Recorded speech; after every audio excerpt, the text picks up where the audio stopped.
Welcome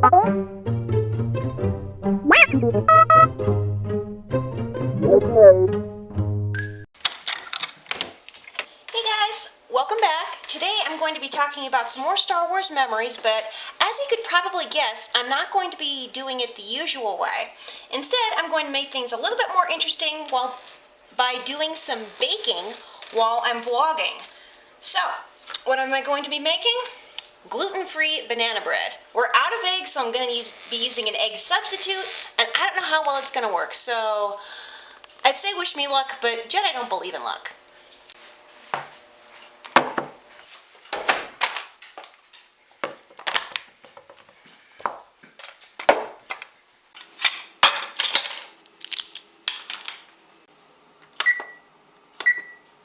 Okay, so I switched to my GoPro because my Nikon had 4 SD card glitches today, one of which resulted in a corrupted file that I had to shoot over again.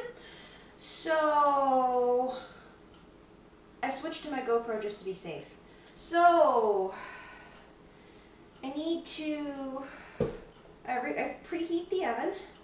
I need to grease and flour these 2 pans. And then start mixing everything up. We're out of eggs, so I'm going to use ground flaxseed and pray that it works. If it doesn't, we'll just have a bunch of tasty banana bread crumbs. And I'm totally fine with that. And by the way, these bananas only look disgusting because they were in the freezer. But the insides are still perfectly fine for banana bread. So let me get to that.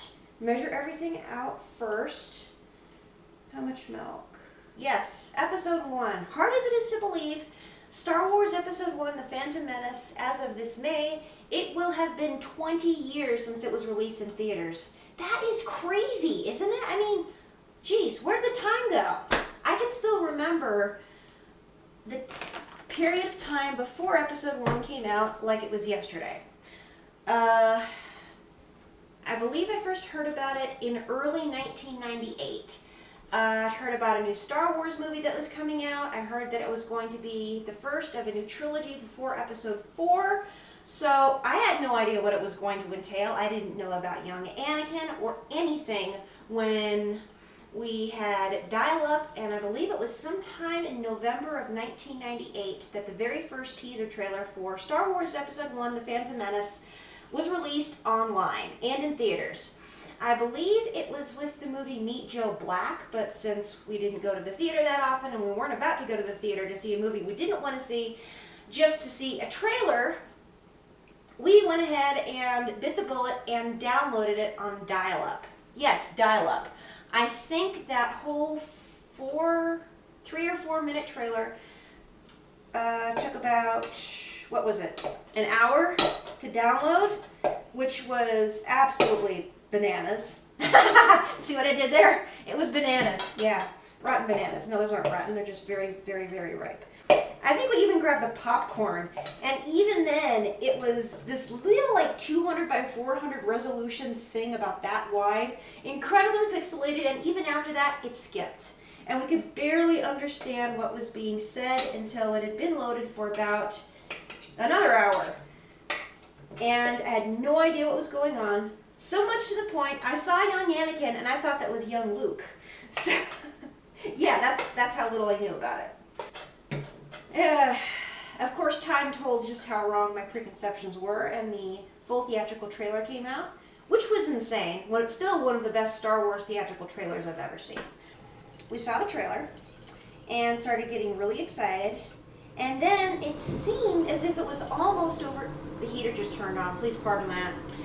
It seemed as if almost overnight the Walmart was overtaken by displays for Episode 1 merchandise. It was talked about in the news constantly. Since we had dial-up and I was only allowed to have an email address, I couldn't look online for anything, especially not by myself. I was only 1999, I would have been 12 going on 13. I kind of wanted to go online, but back then I didn't really know there were any Star Wars websites other than the official website, and I didn't know you could join with any kind of account. I just knew about AOL and free email. Yeah, so anyway, I don't remember a timeline or anything, but seeing the full theatrical trailer, again, downloaded from online, and it seemed to take forever. I must have watched that thing until my family kicked me off the computer, and then I got in trouble for getting on again late at night. I figured out that this movie was not about young Luke, as I hoped, because, you know, I've always been a Luke fangirl, about young Anakin Skywalker when he's on Tatooine, which I thought was very interesting. If the critics said anything negative about Episode 1 at that point, I either didn't know or didn't care. We didn't see it opening night, much to my dismay, even though it was announced, and I literally let out the loudest whine you could imagine when it was reported on the news. And once again, as with everything else, my parents went, "Shh, don't whine, you'll see it eventually." And we did, of course. I believe we saw it 7 to 10 days after it came out. The theater was still fairly crowded, but not, you know, wall-to-wall people. And we saw an afternoon showing. I believe it was on a Saturday, because my dad didn't have work, and then us kids didn't have schoolwork, and then Mom could have a day to herself, and she liked it that way. So she could get some things done without a husband or kids hanging on her all the time. So we get to the theater, and we get our popcorn, and the theater's mostly full of, I believe, young adults who had already seen it, and we didn't, you know, really want any spoilers. So we're like, "Shh, don't tell us, don't tell us."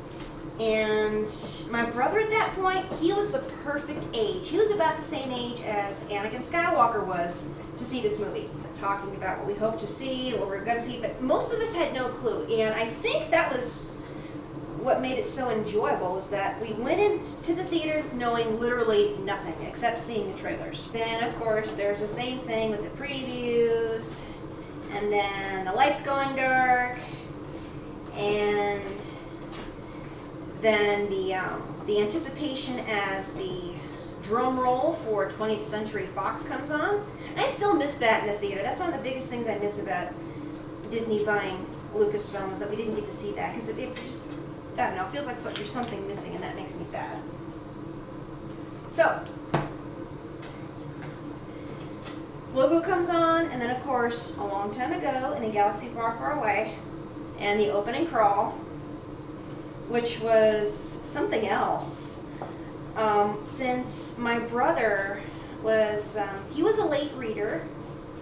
I believe they diagnosed him with dyslexia, but don't quote me on that. But he was a late reader and had always had a lot of trouble reading the opening crawl. So I read it to him by sort of whispering to him as the crawl came up. Some people were annoyed at me for this, but, you know, I ignored them. I was trying to help my little brother out. But anyway, we saw all the jazz about, you know, turmoil has engulfed the Galactic Republic. And I have to tell you, after the opening crawl ended and we saw Trade Federation and the ship coming by, for the first, 5 minutes or so, I thought, okay, this movie's kind of boring. Why isn't anything happening? And I was, you know, sort of twiddling my fingers, and they were talking about trade negotiations and whatnot, and these aliens are like, what? And it was very weird. We were thrown in cold turkey to a world that was very, very unfamiliar. The only points of reference were TC-14, the protocol droid, and of course the, I have a bad feeling about this, muttered by Obi-Wan, and of course Obi-Wan Kenobi, but much younger than we had grown up knowing him. Played by this young, rather cute Ewan McGregor with the close cropped hair and the little Padawan learner braid. Yes, I'll admit it. Had a little bit of a crush on young Obi-Wan. Who didn't? But my sister more so. She's like, ooh, he's cute. And I'm like, shh, cut it out. I want to see Star Wars. I don't care who's cute. You know? But the movie didn't really start taking off. I mean, really taking off. It had, you know, until after the Jedi had ignited their lightsabers and we had the bum, bum, bada, bum, bum. What is going on down there? And, you know, that's when it started taking off and it started getting interesting. But there were a lot of quiet points throughout the whole movie. I didn't really care about the politics or, you know, trade negotiations or whatnot. I was more interested in what the Jedi were doing and how the Queen was fitting into all this. I'm like, okay, I didn't quite have it figured out that this little boy and this very mature-seeming 14-year-old were someday going to end up married. I did not listen to the Weird Al song until several years after the movie came out. So, yeah, I had no idea about that. So, the short of it is, by the time the movie ended, everybody was stoked. Dad loved it. All three of us kids loved it. My brother really liked it. Our favorite parts were the pod race. My dad and brother especially just loved that part. And of course, the final duel with Darth Maul. Darth Maul, by the way, freaked me the heck out. To this day, I think he's still one of the most terrifying Star Wars villains of all time. Played brilliantly by Ray Park. I didn't have that much of a problem with the acting at the time, but again, I was barely turning 13, and I was not a very good judge of acting back then. All I could see was that it was Star Wars. I loved it. It had R2-D2, it had Obi-Wan Kenobi. We found out that, oh my gosh, Anakin wasn't always Darth Vader. We just saw this cute little kid who was very, very nice and sweet and who anybody would, you know, be happy to know. So yeah, in short, we absolutely love the movie. And one of my favorite parts, yes, I know I'm going to get strung up for this, is Jar Jar. Now, call me crazy, but to this day, Jar Jar, I think, is one of the most likable, he was the most animated, if you'll pardon the pun, character in the whole movie. Jar Jar brought life to the story, and he was also an integral part. And I think, I like Jar Jar because he taught people a lesson that, for one thing, don't judge somebody by their appearance or where they're from, or that they might be kind of funny sounding or funny looking. Everybody has something to contribute in the bigger picture, and his clumsiness actually wound up being an asset in helping break the ranks of the droid army.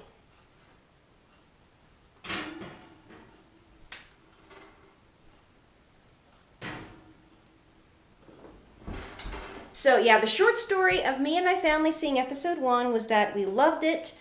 We didn't see it again while it was in the theater, but I think we saw it again when it entered the dollar theater, and definitely when it came out on VHS tape and DVD. We didn't have a DVD player at that point, so we got it on VHS tape, and my dad must have watched that movie about 100 times.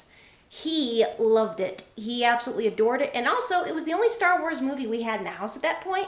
So, yeah, we watched the heck out of that movie, especially the pod race and the ending duel. You know, when all the backlash came out against episode 1, you know, the critics were saying it stank. Everybody in my family was like, what? I mean, even my mom watched it all the way through and enjoyed seeing Jar Jar. To this day, she likes Jar Jar. She thinks he is cute and funny. My niece and nephew love Jar Jar. My brother liked Jar Jar for a while. Since he's grown up, I think he went ahead and jumped on the bandwagon, but I still like Jar Jar. I think he's cute and funny, and I can relate to him because he's so dang clumsy. I'm tripping over my own feet all the time to this day. So I like the fact that he was able to contribute something in a meaningful way to the Star Wars universe. So anyway, guys, that has been my reminiscence of seeing Star Wars Episode 1, The Phantom Menace in the theater, and my thoughts after the fact. I still like the movie today, especially if I'm using it to introduce Star Wars to a very, very young child. It does have problems, but I will touch on those later when I talk about the best and worst things about episode 1 on the 20th anniversary. And by the way, even though the dialogue was pretty bad and the acting was not at all up to snuff, I do not believe for one moment that either Ahmed Best or Jake Lloyd deserved any of the backlash that they got. Jake Lloyd was just a kid. I believe he was only 8 years old when they filmed this. Only 9 when the film came out. So to put all that onto the shoulders of a very small child is unconscionable. Also, I don't know whether you guys heard or not, but you guys need to watch Ahmed Best's recent video that was uploaded to social media talking about his thoughts of suicide after the backlash from episode 1. So that'll give you guys something to think about before you bash this whole thing in the comment section. I will not stand for it. I will not tolerate it. If you have negative feelings about episode 1, share them somewhere else. Or better yet, let them go. It's better for you and everyone else around you. So, with that being said, that's all for today. Thank you guys so much for watching. Thank you guys so much for watching. If you want to see more G-rated Star Wars content, go ahead and click that little subscription button down below. Don't forget to check out the links in the description box because, just to let you know, future vlogs, I may be using my GoPro if my Nikon, which is the still camera, continues to act up. I honestly don't know if it's the SD card or the camera itself. I've switched out the SD card several times and it's had SD card reading problems for at least 6 months, maybe a year, but it's getting more and more regular and frankly I don't trust it at this point, especially not for video. So, that being said, I will see everybody on Friday. No, not Friday. I'm not vlogging anymore on Friday. So, I'll see everybody on Saturday with more lightsaber practice, but until then, God bless, and may the Force be with you. Bye.